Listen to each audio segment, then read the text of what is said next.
Hello students, आज की class में जो टॉपिक अब हम करेंगे वो है हमारा रिट्रीटिंग मॉनसून। ट्रांजिशन सीजन के नाम से भी हम इसे बोलते हैं। तो ट्रांजिशन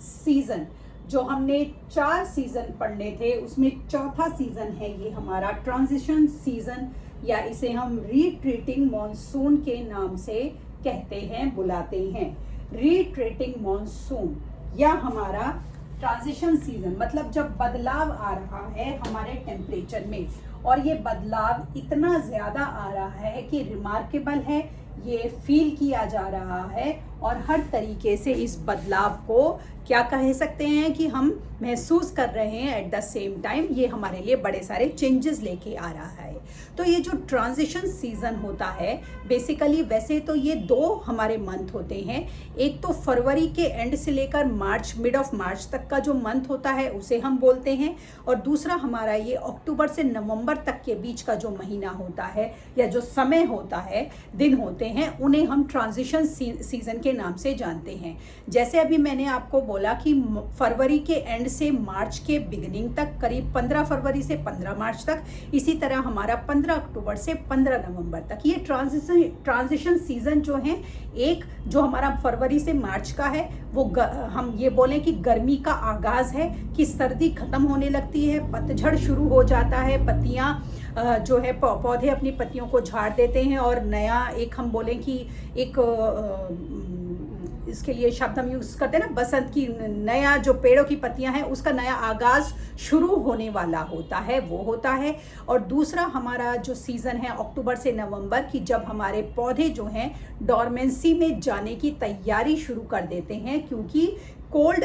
नॉर्दर्न साइड की हम स्पेशली बात करें तो क्योंकि कोल्ड विंटर्स आने वाली हैं, और ये जो है पौधों के लिए एक हाइबरनेशन का, या जानवरों के लिए, पौधों के लिए डॉर्मेंसी का और जानवरों के लिए हाइबरनेशन का समय होता है, क्योंकि अब ट्रांजिशन आने वाला है। अब गर्मियों से सर्दियां आएंगी अक्टूबर से नवंबर के महीने में। तो ये जो है हमारा, इसमें जो अपैरेंट मूवमेंट होती है सन की टुवर्ड्स द साउथ होती है, और जो मॉनसून की ट्रॉ है हमारी, low pressure ट्रॉ over the northern plains, वो काफ़ी वीक हो जाती हैं। तो जो साउथ वेस्ट मॉनसून विंड्स हैं हमारी वीकन होने लगती हैं और धीरे धीरे वो हमारी विड्रॉ करने लगती हैं। तो ये जो रिट्रीट ऑफ मॉनसून हमारा होता है, धीमे धीमे स्काई क्लियर रहता है, टेम्परेचर में राइज होना शुरू होता है, जो डेज हैं वहाँ पर टेम्परेचर हाई रहता है, नाइट्स बड़ी कूल और प्लेजेंट रहती हैं, लैंड अभी भी स्टिल मॉइस्ट होती है ऑब्वियसली, क्योंकि बारिश अभी ख़त्म ही हुई हैं, और ओनिंग टू दिस कंडीशन जो टेम्परेचर है वो हाई हो जाता है, ह्यूमिडिटी काफ़ी ज़्यादा होती है, और जो वेदर है हमारा काफ़ी ऑप्रेसिव हो जाता है ड्यूरिंग द डे, और इसे कभी कॉमनली हम अक्टूबर हीट के नाम से भी जानते हैं, क्योंकि हवा में मॉइस्चर ज़्यादा होता है, नमी ज़्यादा होती है। तो ऑल्दो जो हमारी जो अर्ली मॉर्निंग्स हैं और नाइट्स हैं वो कूलर होनी शुरू होती हैं, लेकिन डेज जो होते हैं क्वाइट हमारे इंटेंस हीट हो जाते हैं, ह्यूमिडिटी जो है वो काफ़ी अनईजी करती है। तो अब हम अपने इस सारे सीजन्स को पढ़ने के बाद अगर अपने देश में डिस्ट्रीब्यूशन ऑफ रेनफॉल के पैटर्न पर हम नज़र डालें तो हम ये देखेंगे कि जो हमारा मॉनसून की नेचर है उसकी वजह से हमारी जो रेनफॉल है वो काफ़ी वैराइड है ईयर टू ईयर। मतलब कि हमारे देश में हर साल एक ही तरह की बारिश नहीं होती। ऐसा तो शायद हर एक जगह ही होता है कि एक जैसी बारिश तो नहीं होती है, कभी कम कभी ज़्यादा होती है, लेकिन हमारे देश में ये वेरिएशन काफ़ी ज़्यादा होता है। और ये जो वेरिएबिलिटी है ये हमारे लो रेनफॉल एरियाज़ जैसे कि राजस्थान, गुजरात से लेकर अगर हम वेस्टर्न घाट्स तक जाएं वहाँ पर हमें ये काफ़ी दिखती है। कुछ ऐसे हिस्से होते हैं जहाँ पर बहुत ज़्यादा फ्लड्स आ जाते हैं, और कुछ ऐसे हिस्से होते हैं जहाँ पर बिल्कुल भी बारिश नहीं होती है। तो जो मॉनसून है, अगर हम अपने इंडिया के क्लाइमेट को जब हम ये सारा स्टडी करते हैं तो हम क्या देखते हैं कि जो ये मॉनसून है, जब हमारे साउदर्न टिप से ये मॉनसून ओरिजिनेट होता है और इंडिया के वेस्टर्न साइड से आता हुआ, 2 साइड से आता है, अभी हमने पढ़ा बे ऑफ बंगाल और अरेबियन सी से ओरिजिनेट होता हुआ पूरे देश में धीमे धीमे फैलता हुआ, जब ये पूरे देश को ड्रेन कर देता है पानी से, और धीमे धीमे उसी पैटर्न में ये रिवर्स होकर बाय बाय करते हुए चले जाता है, तो पूरे देश को एक ये यूनिफाइंग बॉन्ड में बांट जाता है। तो ये जो मॉनसून का यूनिफाइंग इन्फ्लुएंस है कि पूरे देश को एकजुट कर गया है ये इंडियन सब कॉन्टिनेंट में, ये क्वाइट परसिपिटेबल होता है। सीजनल अल्टरकेशन इसकी वजह से काफ़ी हमारे क्रिएट होते हैं, विंड पैटर्न्स क्रिएट होते हैं। और एक इस तरह से हम बोलें कि जैसे कि रिदम होती है ना हमारे बॉडी में, हमारे हार्ट की, हमारे पल्स रेट की, हमारे देश में सीजन्स की रिदम होती है। और ये जो रिदम है हमारे देश में, ये रिदम हमारे देश में मॉनसून क्रिएट करता है। और उसी रिदम के साथ साथ ये क्या करता है, बहुत सारी जैसे अपने साथ सर्टेनिटीज़ और अनसर्टेनिटीज़ दोनों चीज़ें लाता है। सर्टेनिटीज़ की बारिश तो होगी ही होगी ज़रूर, और अनसर्टेनिटी हमें नहीं पता कि बारिश हमारी कितनी होगी। तो ये जो इसके साथ अपने साथ ये अनसर्टेनिटीज़ और अनइवन डिस्ट्रीब्यूशन लाता है, ये इसका नेचर है हमारे मॉनसून का। और इंडियन लैंडस्केप पे अगर हम बात करें, मॉनसून के इसी नेचर की वजह से हमारे देश में